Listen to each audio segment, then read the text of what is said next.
Pemirsa, status vonis hukuman 7 bulan penjara tidak membuat mantan Pragawati Sandi Harun menghentikan aktivitas sosialnya. Di bulan Ramadan ini, mantan istri pengusaha Setiawan Jodi itu memberikan sumbangan bagi pengungsi korban meletusnya Gunung Papandayan di daerah Garut, Jawa Barat. Sandi bersama teman-temannya menyumbangkan 1 truk kebutuhan pengungsi seperti tikar, susu, vitamin, kue-kue, serta mukena. Dalam aksi sosialnya itu, Sandi datang langsung mengunjungi para pengungsi.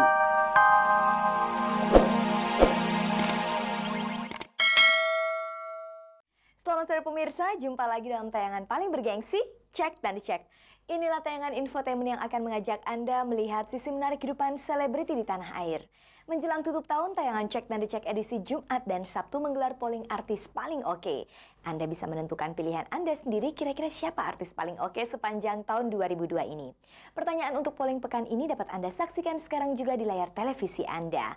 Langsung saja hubungi nomor telepon premium call 0809 111 6666 untuk mengikuti polling ini. Bagi 5 pemirsa yang beruntung yang mengikuti polling ini, kami menyediakan 5 buah handphone dan 10 paket menarik dari Sophie Martin. Nah pemirsa, tetaplah bersama saya Fani Rahmasari sepanjang 30 menit ke depan, tentunya untuk menyaksikan berbagai informasi selebriti dalam sajian khas Cek dan Dicek. Sekarang kita simak dulu kilasan informasinya. Artis bertubuh mungil Yuni Syara dan suaminya Henry Siahaan mengadopsi seorang bayi laki-laki dari tangan sahabatnya. Apa alasan Yuni lebih memilih mengadopsi anak daripada melahirkan?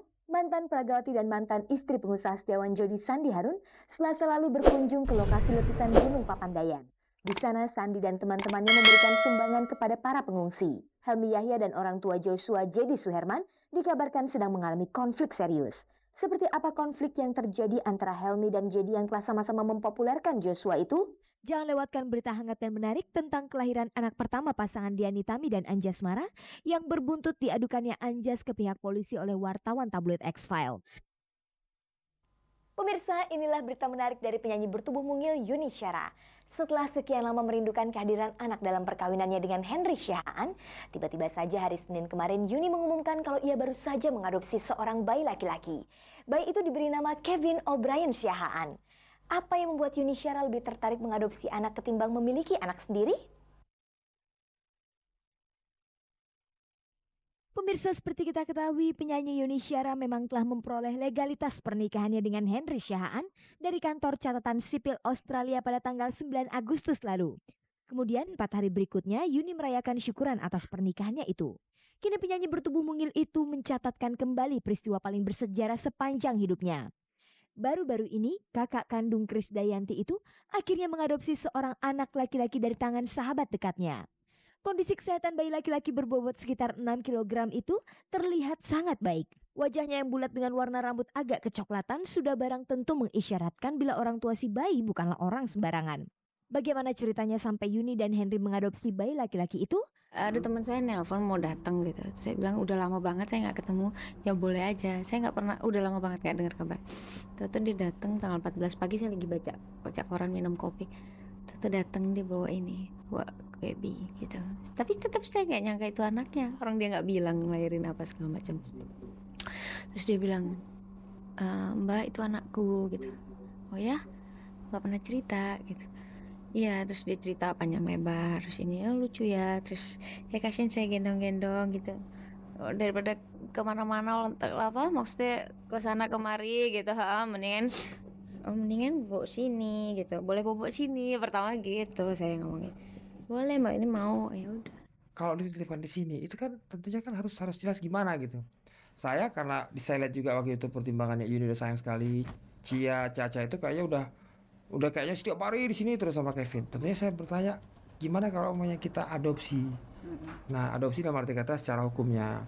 Terus si ibu dengan pertimbangan bahwa demi, ini kata-kata dia sendiri ya, dengan pertimbangan demi masa depan anaknya itu semua, dia setuju. Mengadopsi anak tentunya harus melalui prosedur yang panjang dan berliku. Bagaimana prosedur yang ditempuh Yuni dan Henry mengadopsi Kevin dari tangan orang tuanya? Apakah mereka juga mengikuti aturan hukum yang berlaku? Kita adopsi secara formal melalui pengadilan.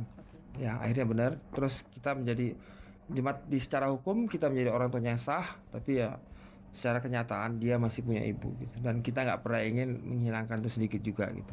Sejak bersama Henry Siahaan, Yuni Syara memang belum dikaruniai anak. Dengan kehadiran Kevin, apakah itu bisa dikatakan keinginan untuk memiliki anak telah terpenuhi atau sekedar pemancing agar Yuni Syara segera hamil? Jangan diartikan begitu sehingga nanti kalau umpamanya lahir anak dari rahimnya Yuni terus si umpan ini menjadi tidak berguna kan gitu. Oh, yang enggak. Nih, saya bilang sama Yuni, kamu jangan hamil. Kalau Yuni hamil sekarang dalam waktu dekat, nah Kevin kan menjadi gimana coba? Kan itu kita juga tahu. Iya, saya nggak mau karena jangan kan ya anak yang diadopsi sama-sama anak kandungannya kalau terlalu dekat akan ada ini kan cemburu gitu. Kita nggak pengen lah. Jika kelak Kevin telah tumbuh dewasa, apakah Yuni dan Henry akan memberitahukan identitas Kevin? Saya katakan kepada Yuni, pertama sedini mungkin. Kalau bisa mamanya umur dia 3-4 tahun, 2 tahun begitu dia mengenali orang, harus diberitahu siapa ibunya. Satu. Kedua, saya katakan kepada Yuni, kita sepakat bahwa kita menerima Kevin karena yang terbaik untuk dia itu. Kita yakini sekarang. Bahwa nanti akhirnya setelah dewasa, yang terbaik untuk Kevin adalah kembali ke ibu kandungnya. Kita harus juga menerima itu. Karena apa? Karena kita sayang sama Kevin gitu. Bagaimana komentar orang tua Yuni Syara dan Henry? Kita nggak nyangka-nyangka, tahu-tahu kok ada rezeki datang untuk Yuni sama Henry, juga untuk kita semua gitu. Dia ngomong katanya, "Ma, bikinin kamar bayi dong," gitu dia. Terus perasaan tante kok dia minta kamar bayi, saya kira ya mungkin mau hamil apa-apa. Tante ngerjain itu kamar sama bikin kantor kan sekalian. 75% kok datang rezeki itu. Jadi nggak ada rencana untuk ngadopsi, apa ada bayangan orang mau ngasih anak, itu nggak ada.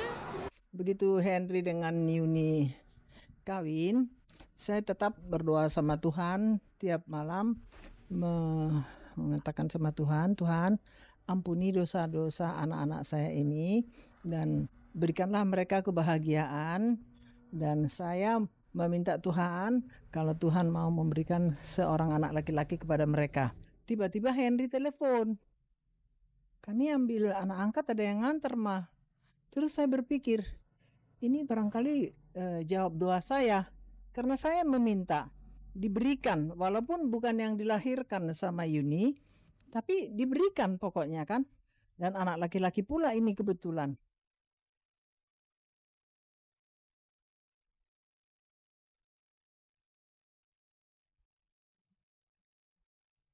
Pemirsa, setelah menghadapi masalah hukumnya dalam kasus buron Tommy Soeharto, untuk pertama kalinya mantan peragawati Sandi Harun tampil di muka umum. Kali ini mantan istri pengusaha Setiawan Jodi itu menunjukkan kepeduliannya terhadap korban letusan Gunung Papandayan dengan langsung mendatangi lokasi di daerah Garut, Jawa Barat.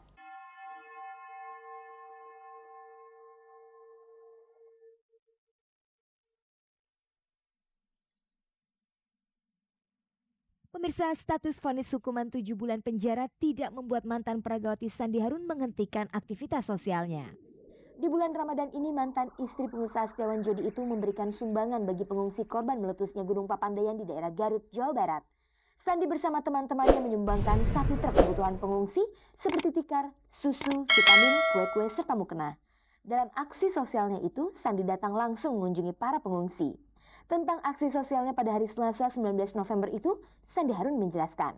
Turut prihatin aja, jadi ingin berbagi rasa dengan mereka, ingin melihat langsung bagaimana orang yang kena musibah gitu, apakah mereka sudah cukup pangan, apakah mereka bisa tidur, apa. Jadi ingin melihat bagaimana mereka sudah bahwa mereka kena musibah tapi kita masih care kepada mereka, itu aja. Saat Sandi Harun datang ke lokasi memang tidak banyak lagi penduduk yang mengungsi. Sebagian telah kembali ke rumahnya masing-masing. Walaupun begitu, Sandi Harun berharap segala bentuk materi yang disumbangkannya itu masih tetap bermanfaat bagi para penduduk sekitar kaki Gunung Papandayan. Di sini ini ada 11.000 pengungsi. Nah, hari ini katanya sudah baik, jadi ada yang pulang. Tapi kan kita tidak tahu bahwa alam itu kita tidak bisa prediksi walaupun ada ahlinya. Jadi hanya Tuhan yang tahu. Sandi Harun sendiri berencana untuk datang kembali ke lokasi dan melihat sendiri desa-desa yang rusak karena tumpahan lahar. Saya kebetulan sama kakak saya juga ada mau melihat langsung dari dekat sekali dengan ada daerah yang tidak bisa dijangkau oleh mobil gitu. Jadi harus dengan ya ada yang jalan kaki, ada yang maksudnya mobilnya mobil khusus gitu. Mereka ada yang tidak bisa, maksudnya tidak terjangkau, yang belum. Kalau di sini kan terjangkau, jadi banyak sekali bantuan datang, tapi masih banyak di pelosok-pelosok yang tidak terjangkau.